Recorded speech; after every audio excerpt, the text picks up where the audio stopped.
आज के वीडियो में पॉलीपॉलाइडी अथवा बहुगुणिता को आसान शब्दों में डिटेल से समझाएंगे। तो चलिए शुरू करते हैं। सबसे पहले जानते हैं कि पॉलीपॉलाइडी किसे कहते हैं, यानी इसकी परिभाषा को समझा देते हैं। तो ऐसी स्थिति जिसमें किसी जीव की कोशिकाओं में गुणसूत्रों के दो से अधिक पूर्ण सेट मौजूद होते हैं। अब देखिए, इसको डिटेल से आसान शब्दों में समझो। देखो, हम जानते हैं कि हमारे शरीर की हर कोशिका में हमारे गुणों की जानकारी एक सेट में होती है, या कह लीजिए कि एक डीएनए में होती है। सामान्यतः हम डिप्लॉयड होते हैं, 2n होते हैं, यानी हमारे पास गुणसूत्रों के दो सेट होते हैं, जो एक माता से और एक पिता से होता है। यानी एक माता से और एक पिता से, इस तरह से दो सेट होते हैं। इस तरह से हम डिप्लॉयड होते हैं।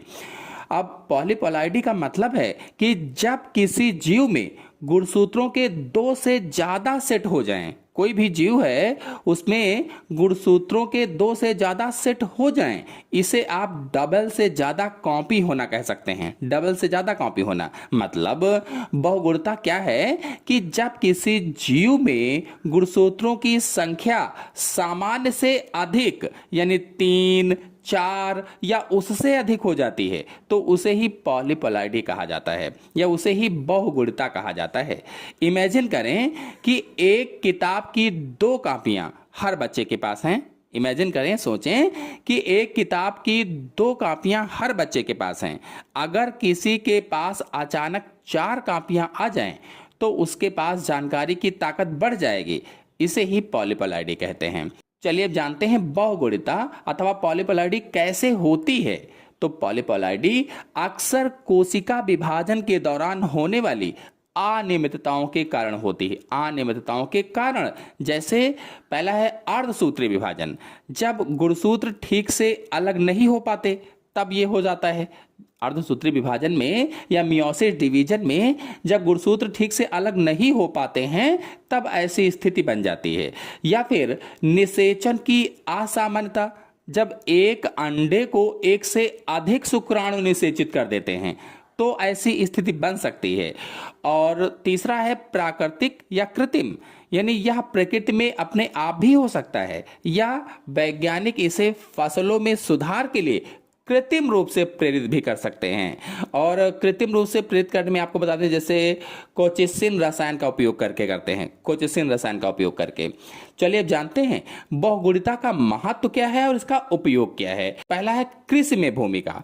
पौधों में यह बहुत सामान्य है। कई महत्वपूर्ण फसलें जैसे कि गेहूं है, केला है, आलू है और कॉफी आदि में पॉलीपॉलाइडी होती है। फिर दूसरा है आकार और उपज। तो पॉलीपॉलाइडी पौधों की कोशिकाएं अक्सर बड़ी होती हैं, जिससे फल या फूल का आकार बड़ा हो जाता है और पैदावार बढ़ जाती है। भाई, जब पौधों की कोशिकाएं बड़ी हो जाएंगी तो फल और फूल का आकार बड़ा होगा, जिससे पैदावार बढ़ेगी। फिर अगला है प्रजनन। हालांकि इसके कुछ नुकसान भी हो सकते हैं, जैसे कि कुछ मामलों में पौधों का बांझ हो जाना या फिर उन्हें पर्यावरण बदलावों के अनुकूल होने में कठिनाई होना।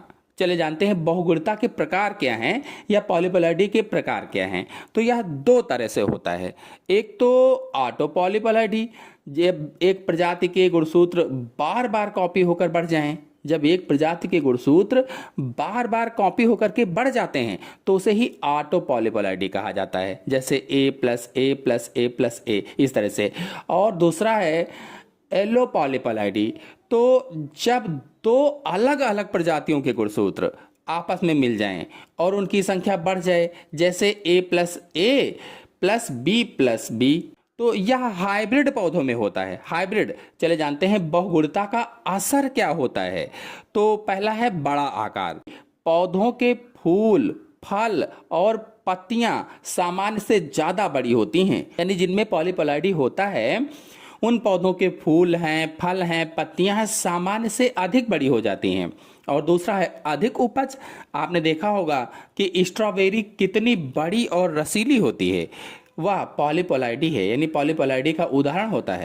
ऑक्टोपॉलाइड होता है, यानी A10 होता है। फिर अगला है बीज रहित फल। तो कभी कभी यह प्रक्रिया बीज रहित फल बनाने में भी मदद करती है, जैसे कि बीज रहित तरबूज है, अंगूर है आदि। चलिए जानते हैं इसका निष्कर्ष क्या है। तो पॉलीपोलैरिटी अथवा बहुगुणिता प्रकृति में पौधों के लिए एक सुपर पावर की तरह होती है, सुपर पावर की तरह, जिसे वे बड़े, मजबूत और ज्यादा पैदावार देने वाले बन जाते हैं। हालांकि जानवरों में यह स्थिति बहुत कम देखने को मिलती है और अक्सर हानिकारक होती है। तो आशा है आपको पॉलीपोलैरिटी अथवा बहुगुणिता के बारे में अच्छी तरह समझ में आ गया होगा। आ गया हो तो वीडियो को लाइक कीजिए, शेयर कीजिए। धन्यवाद।